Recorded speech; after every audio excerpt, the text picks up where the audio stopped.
दोस्तों आप सबने इस बच्चे को बहुत सारी वीडियोस में देखा होगा जो स्टेडियम में बैठकर नाच रहा होता है। लेकिन क्या आपको ये पता है कि ये बच्चा कौन था, कहाँ का रहने वाला है और अब इस वक्त ये कहाँ पर है? दोस्तों क्या आप हेनरी को जानते हो? इसकी गर्लफ्रेंड के भाई ने इसके ऊपर गन से फायर कर दिया, लेकिन वो गोली जब उस गन से चलाई गई वो गोली हेनरी को नहीं लगी। लेकिन क्या आपको पता है वो गोली उसे कब लगी? पूरे 20 साल बाद, और उसकी वहीं पर मौत हो गई। मतलब इतनी धीमी रफ्तार से उस गोली को 20 साल लग गए।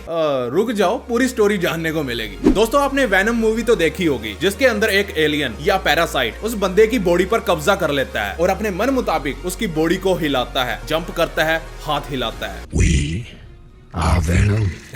लेकिन गाइज ये सच में है, पर वो कहाँ है यही तो जानने की कोशिश करेंगे। दोस्तों आज की वीडियो को बिल्कुल भी स्किप मत करना, बहुत ही धाकड़ एपिसोड है क्योंकि इस एपिसोड का नाम है क्या बात है। हेलो व्हाट्सअप गाइज, मेरा नाम है Amritpal Singh and you are watching Badmash Icon. तो ज्यादा टाइम का चुतिया ना करते हुए चल गुरु हो जा शुरू। चलो पहले बात ही इसी की कर लेते हैं, मतलब वैनम वाले वायरस की। सॉरी वायरस नहीं, सिंड्रोम। दोस्तों क्या आपने कभी एलियन हैंड सिंड्रोम के बारे में सुना है? मैंने इसको निकनेम दिया है वैनम सिंड्रोम। एटलीस्ट आप सबने वैनम मूवी तो देखी होगी जिसमें एक एलियन इन भाई साहब की बॉडी पर कब्जा कर लेता है और उसे अपने मन मुताबिक चलाता है। मतलब इन भाई साहब के हाथ पांव इनके कंट्रोल में नहीं बल्कि वैनम के कंट्रोल में रहते हैं। उसी तरह एलियन हैंड सिंड्रोम एक ऐसी कंडीशन है जहां पर इंसान का एक हाथ या कह लीजिए बाजू उसके कंट्रोल में नहीं रहता। मतलब वो हाथ बागी हो जाता है और खुद ही अपने डिसीजन लेने लग जाता है। मतलब खुद का ब्रेन हाथ को मिल जाता है। फॉर एग्जाम्पल मुझे ये सिंड्रोम है तो मेरे साथ कुछ ऐसा होगा। फॉर एग्जाम्पल मैं यहाँ पर पड़ी एक बोतल उठाता हूँ, लेकिन मेरा दूसरा हाथ इसे पकड़कर नीचे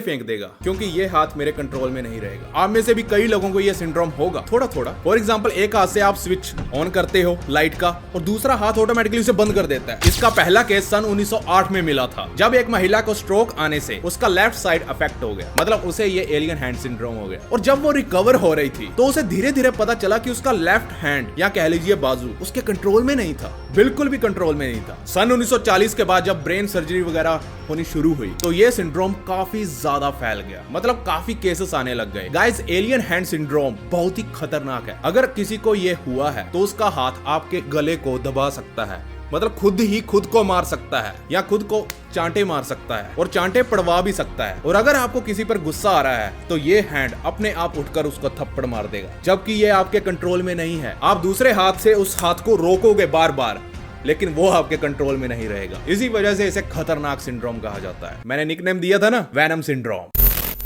दोस्तों क्या आपको पता है कि डिटोल हैंड वॉश या लिक्विड हैंड वॉश वाली कंपनियां पूरे 99.9% जर्म्स मारने का दावा ही क्यों करती हैं? Lifebuoy liquid hand wash gives 99.9% germ protection. मतलब पूरा 100% ही बोल दो, 99.999। अब इसके आगे क्या गोडे रह गए थे? चलो आज जान ही लेते हैं।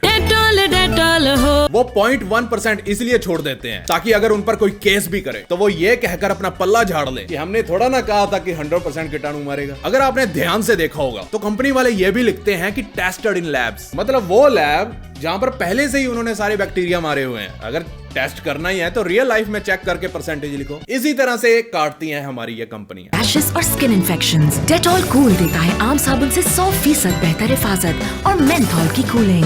माँ माने सिर्फ डेटॉल का धुला। बाकी अगर हम मान भी ले कि 99.9% बैक्टीरिया मर जाएंगे तो क्या आपको पता है कि 0.1% बैक्टीरिया ही आपके लिए हानिकारक हो सकते हैं। गाइस आपके हाथ पर मिलियंस ऑफ बैक्टीरिया रहते हैं, कोई साबुन वाबुन या हैंड वॉश उसे निकाल नहीं सकता। रहेंगे ही वो तो हमारे साथ आए हैं, हमारे साथ ही जाएंगे। इसका मतलब कंपनी वाले टेक्निकली करेक्ट हो सकते हैं पर प्रैक्टिकली नहीं। डिस्क्लेमर, मैं यहाँ पर सिर्फ बैक्टीरिया मारने के परसेंटेज पर बात कर रहा हूँ। कोई कंपनी मुझ पर केस मत ठोक देना, पहले से ही 2 पेंडिंग चल रहे हैं, सुधर जा बाबा। लेकिन साबुन से हाथ जरूर धो। नहीं, अभी तो धाकड़ सा ज्ञान बांटना बाकी है। अब आते हैं वापस टॉपिक पर। दोस्तों क्या आपको पता है कि बिजली का एक छोटा सा झटका आपके दिमाग को पावरफुल बना सकता है, कुछ अलग बना सकता है इन भाई साहब की तरह, वो भी पूरे 6 महीने तक। जी हाँ, एक स्टडी के अकॉर्डिंग अगर आपके दिमाग को एक माइल्ड इलेक्ट्रिक शॉक दिया जाए, मतलब बिल्कुल थोड़ा सा, तो आपके मैथ स्कोर्स मतलब गणित के नंबर अगले 6 महीनों तक बढ़ जाएंगे। लिटरली गाइस मैं झूठ नहीं बोल रहा। इस स्टडी में कुछ स्टूडेंट्स को लिया गया और उनसे मैथ का टेस्ट लिया गया एक्सपेरिमेंट से पहले, जिसके बाद आधे स्टूडेंट्स को इलेक्ट्रिक शॉक दिया गया और फिर उनका दोबारा से मैथ का टेस्ट लिया गया। तो पता चला जिनको इलेक्ट्रिक शॉक दिया गया तो उनके मैथ के स्कोर में 27% इंक्रीज आया, मतलब इंप्रूवमेंट आई, और जिनको इलेक्ट्रिक शॉक नहीं दिया गया उनका स्कोर लगभग वही था, सेम। अब ये सुन के तुम लोग भी कहीं अपने आप को करंट मत लगवाने लग जाना, क्योंकि वो एक्सपेरिमेंट डॉक्टर्स की सुपरविजन के अंदर हुए थे, तो पंगा मत लें। नहीं गाइस, क्या आपको पता है कि जब आप आंखें बंद करते हो तो आपको कौन सा रंग दिखता है? अंधेरा। अब आप कहोगे कि ब्लैक, काला,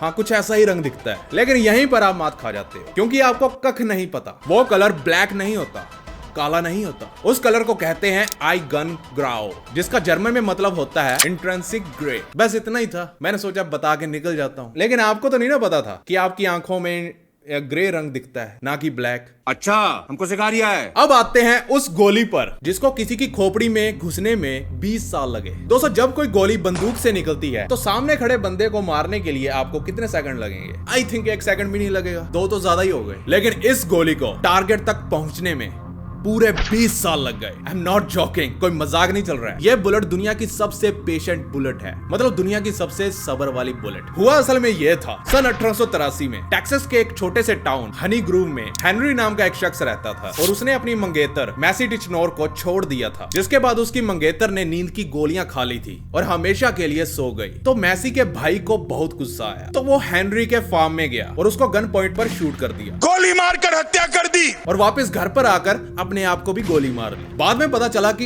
हेनरी को तो गोली लगी ही नहीं, वो तो सिर्फ उसे छूकर पीछे एक पेड़ पर जा लगी थी, उसमें घुस गई। फालतू में दोनों भाई बहन ने हेनरी के पीछे अपनी जान गंवा दी और हेनरी तो अभी भी जिंदा था। लेकिन इंतजार करो, सब्र का फल मीठा होता है। पिक्चर अभी बाकी है। अब 20 साल गुजर चुके थे, तो 20 साल बाद हेनरी अपने फार्म में उसी पेड़ को काट रहा था जिसमें गोली घुसी हुई थी। उस पेड़ को काटने में काफी तकलीफ आ रही थी, उसने काफी हाथ पैर मारे पर वो पेड़ नहीं कटा। फिर उसने और उसके बेटे ने उस पेड़ को डायनामाइट से उड़ाने का फैसला लिया, मतलब बम से। हेनरी ने उस पेड़ में होल किया और उसमें डायनामाइट रख दिया, और फिर बारी आती है उस पेड़ को एक्सप्लोड करने की, और दूर जाकर वो खड़ा हो गया। जैसे ही उस पेड़ में धमाका हुआ तो जो गोली उसमें 20 साल पहले घुसी हुई थी वो बहुत ही स्पीड से उस पेड़ के अंदर से निकली और हेनरी के सीधा सर पर जाकर लगी और उसकी वहीं पर विकेट गिर गई, मतलब गया।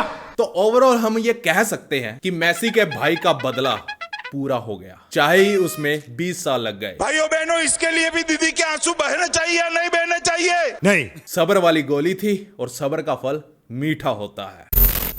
दोस्तों, आपने बहुत सी वीडियोस में इस बच्चे को डांस करते हुए देखा होगा।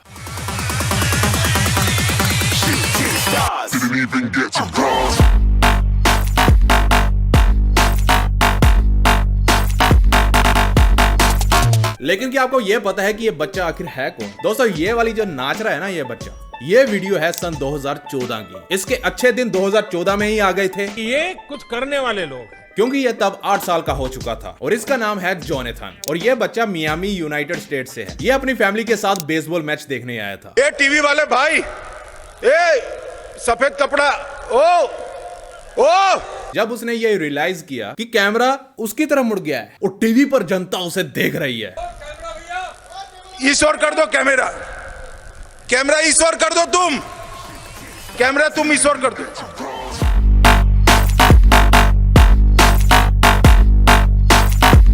तो उसे इतनी खुशी हुई, इतनी खुजली मची, खुशी के मारे वो अपने डांस मूव्स को शो ऑफ करने लग गया। तो फिर क्या होना था, मेरे और आपके जैसे किसी बंदे ने टीवी से उस बंदे को फोन में रिकॉर्ड किया और वाइन पर अपलोड कर दिया। जी हाँ, तब वाइन चलती थी, टिकटॉक नहीं था, और कुल उसके ऊपर 92 मिलियन व्यूज आए थे। व्यूज नहीं, लूप्स कह सकते हैं, क्योंकि वाइन्स में उसे लूप्स कहते थे, व्यूज नहीं। लेकिन आपने डेफिनेटली यूट्यूब या इंस्टाग्राम पर कहीं ना कहीं इस वीडियो को देखा ही होगा। जब ये वीडियो बनी थी ये 8 साल का था और अब ये जोनाथन भैया 16 साल के हो चुके हैं। वायरल होने के जस्ट बाद जोनाथन फेमस होने की वजह से रेडियो शोज से लेकर टीवी पर सब जगह छाने लगा। और दीदी, आप तो कहकर चली गई व्हीलचेयर में बैठकर लेकिन वो बच्चा अब कहाँ है इसका मुझे कोई आइडिया नहीं। मैंने बहुत रिसर्च की पर मुझे नहीं मिला। लास्ट इसका इंटरव्यू ये वाला देखा था मैंने, उसके बाद अब तक की मुझे इसका कोई आइडिया नहीं है कहाँ है। आप में से किसी को पता है तो नीचे कमेंट में जरूर बताना। चलो अब बारी आती है आज के सवाल की, लेकिन आज का सवाल पूछने से पहले आज का लाइक एम रख लेते हैं। गाइस आज का लाइक एम है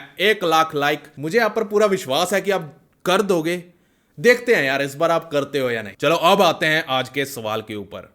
आ जाओ जीनियस बंदे। दोस्तों ऐसा कौन सा फल है जिसे हम खा नहीं सकते? वहीं पुराने जवाब मत देना, कुछ नया देना। वो कोई सब्र का फल वगैरह नहीं है। जीनियस बंदे आ जाओ, देखते हैं कितना का दिमाग है आपका। अगर जिसको इसका उत्तर पता है तो नीचे कमेंट कर दो। अगर नहीं पता तो इंस्टाग्राम पर मैंने वीडियो डाल दी है, वहां पर जाकर आप आराम से देख सकते हो। नीचे कमेंट में पिन किया हुआ आपको इंस्टाग्राम का यूजर नेम मिल जाएगा या डिस्क्रिप्शन में मिल जाएगा। नहीं तो ये रहा अपना user name Amritpal Singh BWT। जाओ और आराम से जाकर देख लो। वीडियो अच्छी लगी तो शेयर ठोक दो और बोरिंग जिंदगी से छुटकारा पाने के लिए चैनल को सब्सक्राइब करना नहीं करना वो आपकी मर्जी है। वीडियो अच्छी लगी होगी तो कर देना, नहीं लगी है तो रहने देना। तो फिर से मिलते हैं नेक्स्ट एपिसोड में महाकाल के आशीर्वाद से। तो बिना गाली दिए ओके।